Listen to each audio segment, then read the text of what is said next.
perfect wedding day, or the perfect trap. The skies are blue, the guests are gathered, and yet Sophia Laurent knows one thing for sure. When Ethan Cole is involved, chaos is only moments away. From last-minute meltdowns to a best man speech that could change everything, Chapter 30 of The Best Man's Vows is where love, scandal, and truth collide. And after the vows comes the moment you've been waiting for, the epilogue, where Sophia and Ethan must finally decide if chaos can truly become forever. This is The Velvet Story, your home for audio stories that pull you in and don't let go. Subscribe now, turn on the bell, and let's dive into the grand finale of The Best Man's Vows. Chapter 30, The Wedding Day Showdown. The morning of the wedding dawned with a kind of manic serenity, the calm before the storm that only Sophia Laurent recognized for what it truly was, a trap.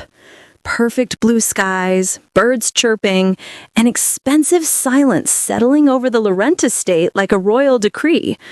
Sophia knew better. There was no such thing as a perfect wedding day, and with Ethan Cole involved, it was only a matter of when the chaos would hit.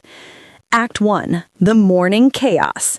The bride predictably was in tears, though these were happy tears that had quickly spiraled into smudged mascara and frantic shrieks about her veil. Sophia swooped in, businesslike, salvaging silk and cosmetics with the ruthless efficiency of a battlefield surgeon. Meanwhile, Ethan entertained the groomsmen by retying all their bow ties with the same swagger he tied million-dollar deals. When Sophia passed through, clipboard in hand, she caught him whistling a Sinatra tune and leaning lazily against the doorway, sleeves rolled to his forearms. "Shouldn't you be panicking?" she demanded. He grinned. "I leave that to you, division of labor. You're impossible. And you're stunning when you're bossy," he shot back, eyes flicking over her silk dress with a heat that made her pulse betray her. Sophia muttered something about bow ties being crooked and stalked off before he could see her blush. Act 2, The Ceremony. The cathedral glittered. The flowers were in place. The string quartet hummed softly. The guests buzzed with anticipation. For once, things seemed smooth, until the flower girl froze at the aisle entrance. Again. Sophia's heart seized, but before she could intervene, Ethan crouched, murmured something no one else could hear, and suddenly the girl marched proudly down the aisle, tossing petals like confetti at a parade. Relief flooded Sophia, quickly followed by irritation when she caught Ethan's smirk aimed at her from across the room, as if to say, "See, I've got this too." And damn it, he did. Act 3, The Best Man's Speech. The ceremony itself was flawless, to Sophia's shock. Vows exchanged, rings fitted, kisses sealed. The reception, however, was where it all threatened to unravel. Ethan stood, glass in hand, for his best man's toast. "I was told to keep this brief," he began, his voice smooth and warm, carrying across the glittering ballroom. Laughter rippled. Sophia braced herself. "What I will say is this: love is not about perfection. Not about flawless decor or perfectly timed music or whether the flower girl makes it down the aisle without staging a mutiny." More laughter. "It's about chaos, embraced together. It's about looking at someone and knowing, even when the whole world is watching, that they are your safe place." His eyes found Sophia's and held. Every guest noticed. Every breath in the room seemed to pause. Sophia's chest tightened. He wasn't just talking about the bride and groom. He was talking about her. Act 4, The Bouquet Chaos. Later, after the cake was cut and champagne flowed, Sophia tried to vanish into the crowd. She couldn't. everywhere she turned. People whispered, eyes darting between her and Ethan. Then came the bouquet toss. Sophia had zero intention of participating, but fate and an overzealous bridesmaid's elbow shoved her forward just as the bouquet arced high into the air. She reached up instinctively and caught it. The ballroom erupted into gasps and laughter. Sophia froze, clutching the roses like a smoking gun. Her eyes darted to Ethan, who, of course, was clapping the loudest. He sauntered toward her through the cheering crowd, unbothered by decorum, his grin positively sinful. "Well, Loren," he drawled, stopping inches from her. "Looks like the universe just RSVP'd us to the next wedding." The room howled with laughter. Sophia's cheeks burned. "You're insufferable." "And you're beautiful," he countered, tones suddenly softer, reverent. Act 5. The Public Confession. Silence swept the room again, curious guests hanging on every word. Sophia's instinct screamed at her to retreat, to protect herself, to protect the Laurent name. But Ethan's eyes held hers with quiet certainty. No arrogance, no demand, just truth. And for once in her life, she didn't feel like the untouchable Laurent heiress. She felt like Sophia. Her voice shook, but she didn't care. "You're ridiculous. You ruin everything. She broke off, heart pounding.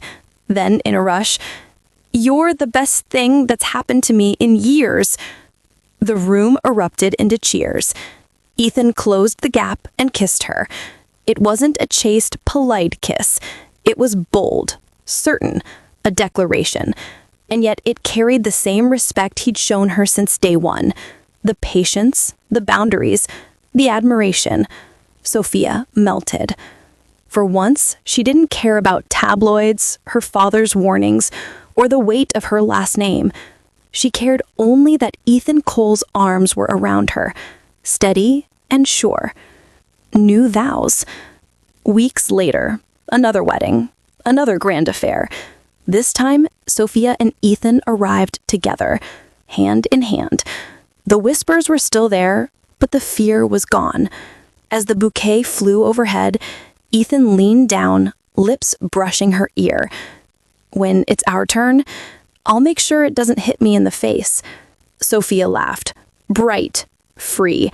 For once, she wasn't the planner, she wasn't the heiress. She was simply a woman in love with a man who matched her. Chaos for chaos, power for power, heart for heart. And that was the only vow she'd ever need. End of chapter 30. The Best Man's Vows. Epilogue. The vows they didn't write. The Laurent townhouse had never felt so alive. Sunlight streamed through the tall windows of Sophien's penthouse office, glinting off polished marble floors and stacks of folders lined neatly on her desk. Normally, she hated distractions when she worked. Normally, she ruled her empire with military precision. But normally, Ethan Cole wasn't stretched out on her sofa, tie loosened, shoes off, flipping lazily through a business magazine like he owned the place. "You know," she said without looking up from her laptop, "some of us actually work during the day." He mumbled, unbothered. "And some of us make our billions delegating work so we can keep an eye on certain overachieving billionairesses who forget to eat lunch." Sophia narrowed her eyes. "I won't forget." "Really?" He reached into a paper bag beside him, producing a perfectly wrapped sandwich. "Then why did your assistant call me this morning and beg me to make sure you didn't survive on coffee fumes again?" Her lips twitched despite herself. "Traitor." He grinned. "Genius." He strolled over, placed the sandwich on her desk, then leaned down to brush a kiss across her temple. Sophia froze, just for a second, before letting the warmth settle into her.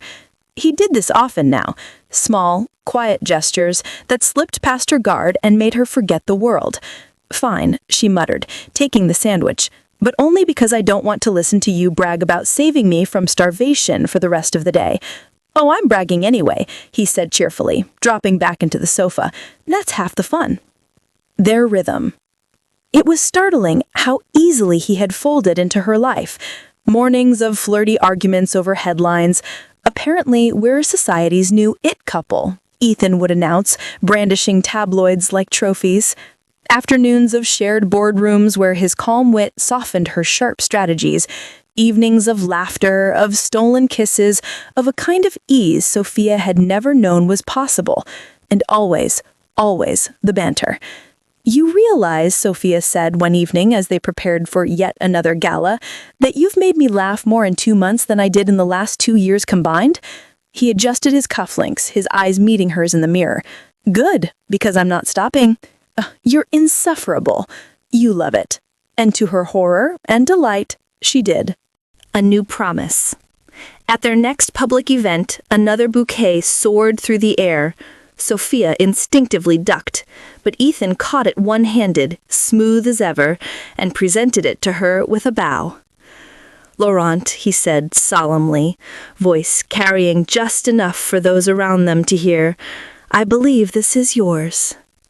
Sophia bit back a laugh, taking the bouquet with mock severity. You're lucky I tolerate you. No, he corrected, leaning close, his voice for her alone. I'm lucky you chose me. Her breath caught, the world blurred. And for the first time in her life, Sophia Laurent didn't care what anyone thought. She smiled, genuine, unguarded, and kissed him right there, bouquet crushed between them, cameras flashing, the crowd erupting into applause. Curtain down. Later, back in the quiet of their townhouse, Sophia curled against him on the sofa, his arms slung lazily around her shoulders. You know, Ethan mused, we still haven't written our own vows. She smirked. You mean besides, I vow to tolerate your ego. He chuckled, pressing a kiss into her hair, and I vow to flirt shamelessly with you until we're old and gray. Sophia laughed soft and free. It wasn't a contract. It wasn't an empire.